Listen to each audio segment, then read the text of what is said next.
Good morning प्यारे विद्यार्थियों, online class में आपका स्वागत है।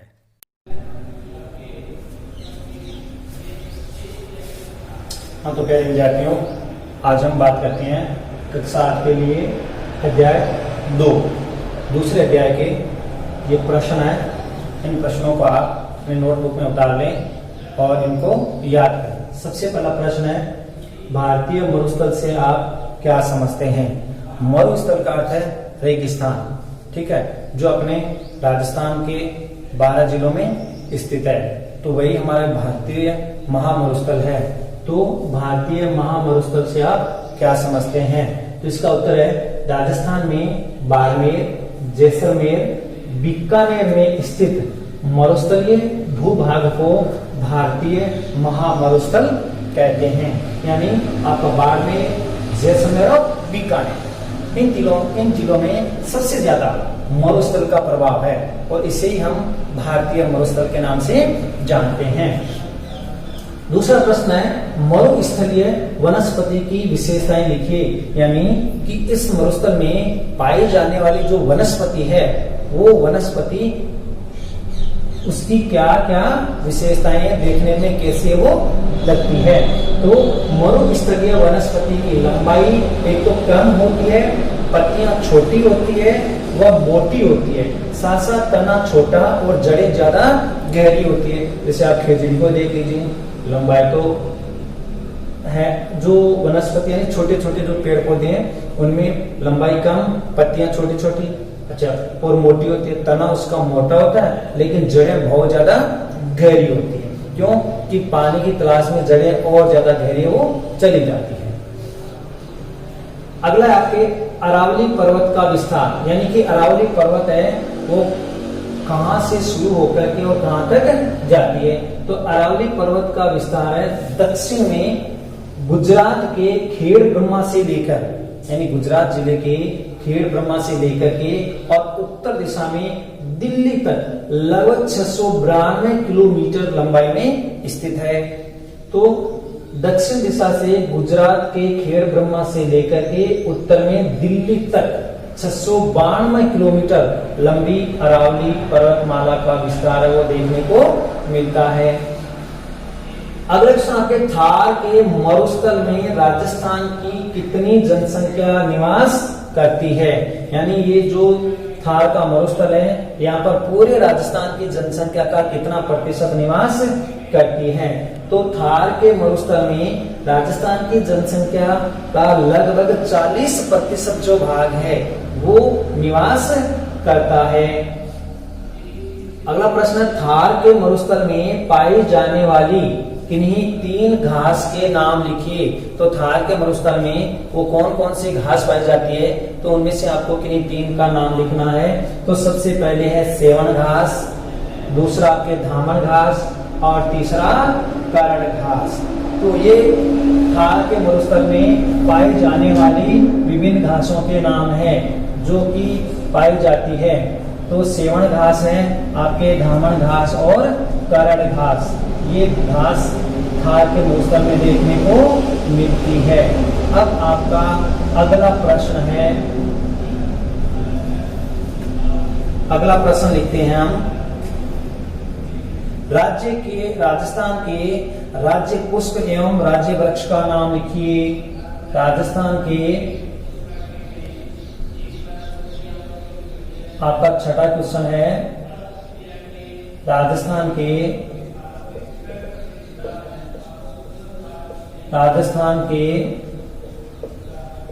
राज्य पुष्प व राज्य वृक्ष का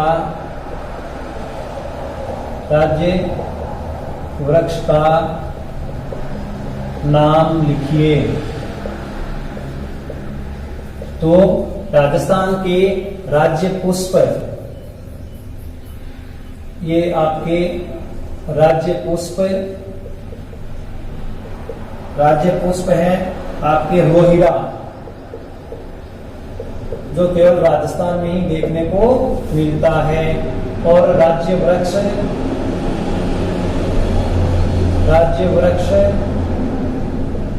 आपके खेजड़ी, ये हमारा राज्य वृक्ष है। अगला क्वेश्चन आपके पूर्वी मैदान का निर्माण, पूर्वी मैदान का निर्माण किसके द्वारा हुआ है?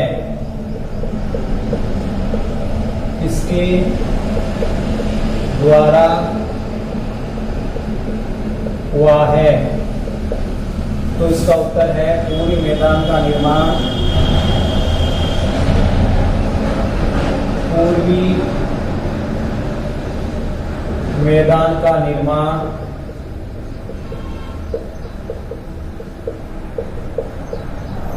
पूर्वी मैदान का निर्माण चंबल, बनास, चंबल, बनास, बाणगंगा व उनकी सहायक नदियां,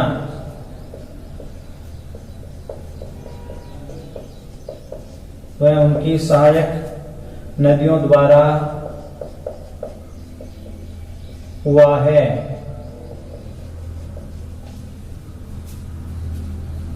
अब आपके 8वां क्वेश्चन,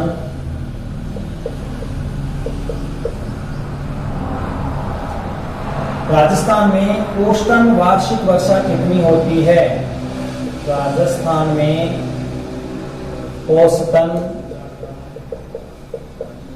वार्षिक वर्षा,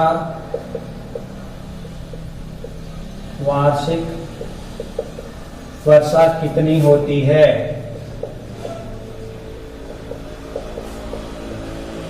कितनी होती है? तो लगभग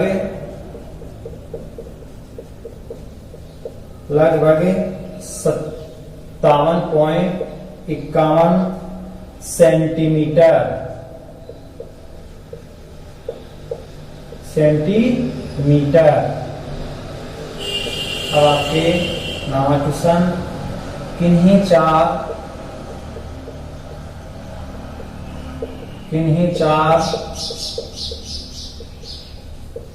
मरुस्थलीय झाड़ियों के नाम बताइए। झाड़ियों के नाम बताइए। तो 4 जो मरुस्थलीय झाड़ियां हैं उनमें सबसे पहले आपके आता है केर, दूसरा आपके आता है आप, तीसरा आपके आता है थोर और चौथा है आपके लाणा। ये 4 झाड़ियां हैं जो राजस्थान के जो मरुस्थल है उस मरुस्थल की झाड़ियां वो के नाम से जानी जाती है। अगला और नेक्स्ट अंतिम क्वेश्चन, माही के मैदान को, माही नदी के मैदान को छप्पन का मैदान क्यों कहते हैं? छप्पन का मैदान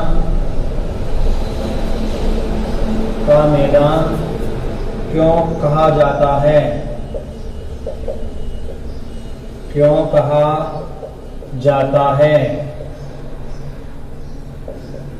इसका उत्तर है इस क्षेत्र में, इस क्षेत्र में 56 गांव, 56 गांव व 56 नदी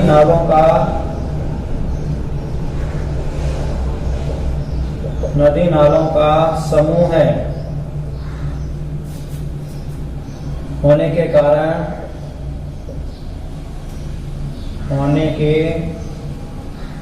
कारण इसे छप्पन का मैदान इसे छप्पन का मैदान कहा जाता है। छप्पन का मैदान कहा जाता है। तो ये आपके 10 क्वेश्चन है। इन 10 क्वेश्चन को आप अपनी नोटबुक में उतार कर रख लें और उनको याद करें, क्योंकि कभी भी इनका टेस्ट है वो लिया जा सकता है, इसलिए इनको आप अच्छी तरह से तैयार कर लें। तो ये प्रश्न है कि राजस्थान के राज्य पुष्प व राज्य वृक्ष का नाम लिखिए। ये तो आपको अच्छी तरह से याद होना चाहिए कि राजस्थान का जो राज्य पुष्प है वो रोहिड़ा है, जो लगभग आपके खेतों में पीला पीला फूल है वो लगता है। बस वही पीला जो फूल दिखाई देता है वो रोहिड़े का फूल होता है, रोहिड़े का वृक्ष है, उसी पर ये फूल है वो लगते हैं। यही हमारा राज्य पुष्प है और राज्य वृक्ष वो खेजड़ी है। पूर्वी मैदान का जो निर्माण किसके द्वारा होता है, यानी राजस्थान के पूर्व मैदान का जो निर्माण है चंबल, बनास, बाणगंगा और उसकी सहायक नदियों के द्वारा बना हुआ है। राजस्थान में औसत वर्षा कितनी होती है, तो यहाँ पर जो औसत वर्षा होती है वह 57.51 सेंटीमीटर वर्षा होती है। किन्हीं 4 मरुस्थलीय झाड़ियों के नाम, तो ये झाड़ियां छोटी छोटी जैसे केर आप देखते ही हो, आक, थौर और लाना, ये 4 छोटी झाड़ियां हैं जो राजस्थान के मरुस्थलीय भागों में देखने को मिलती है। माई के मैदान को छप्पन का मैदान क्यों कहा जाता है, क्योंकि इस क्षेत्र में 56 गांव व 56 नदी नालों का एक समूह है, जिसके कारण इस क्षेत्र को छप्पन का मैदान कहा जाता है।